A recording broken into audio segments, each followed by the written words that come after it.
Ngayong araw nga guys ay pupunta nga pala kami sa Pinagpalang Bakawan doon sa Sablayan. At ayun nga guys, kasama ko si ate. At ayun na nga guys, at nagsimula na kami nagbiyahe. Napansin nyo ba na magalaw dahil yan sa daan namin?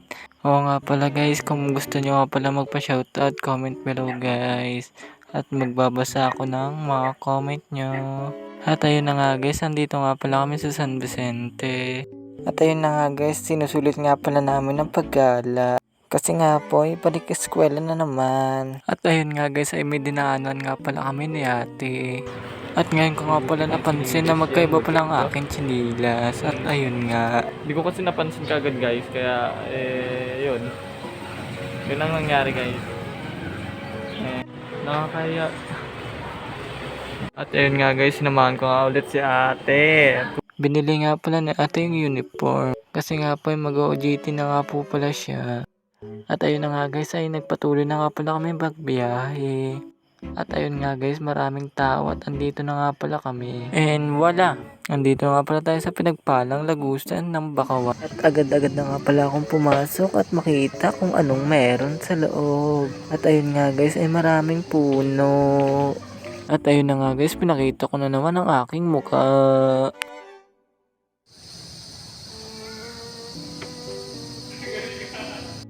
So yun guys, malayo to guys, malayong lakari, malayo at pero nakaka-enjoy and nakaka-unwind ng isip at nakaka-relax guys. Kaya pumunta na kayo dito. Ang the best dito ay 15 lang po ang bayad. Ayun, thank you. At ayun na nga guys, agad-agad nga pala akong humiga dyan. Kasi ang lamig. Guys, grabe guys. Sobrang lamig talaga dyan. Ang ganda. Sobra. At patuloy nga kami naglalakad yan. At ayun nga guys. Pinidyo-pidyuhan ko nga pala yan. Sabi mo te, dito. Ang ganda guys. Maganda guys. At ayun guys. Maganda at kinsilang guys. Punta na kayo dito. And yun lang. At ayun na nga guys, kinuhaan ko na nga pala yung tubig dyan. At ayun nga guys, nakita natin puro puno at mga ugat-ugat ba. At ayun nga guys, may nakita nga pala ako dyan, tilapia. Ko lang kung tilapia yun. Yun guys, nakakaya kasi talagang wala akong chinilas dito ngayon.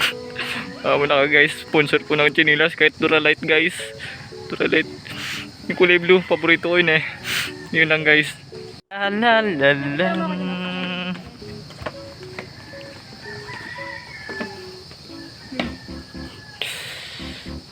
So guys, hanggang dito lang pala yung tulay. Tapos doon sa kabila, hindi ko pa napupuntahan. Pero mamaya pupunta ko yan. Siyempre. At agad na nga pala kami lumipat sa kabila.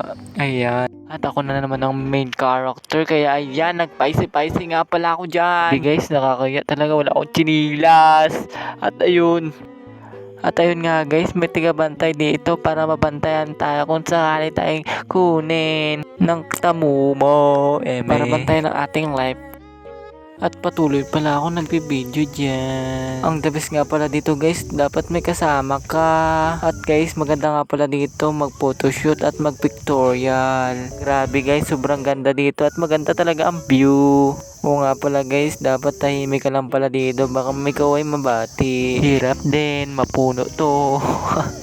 At ayun na nga guys, lakad matatag guys. At ang dami talaga nakakita sa akin na naglalakad na walang chinilas. Okay lang, dead ma sa basher. Patuloy pa rin tayo. Oo nga pala guys, kung napadaan ka sa aking YouTube channel guys, baka naman subscribe. Thank you. At hanggang dito na lang guys. Thank you for watching guys.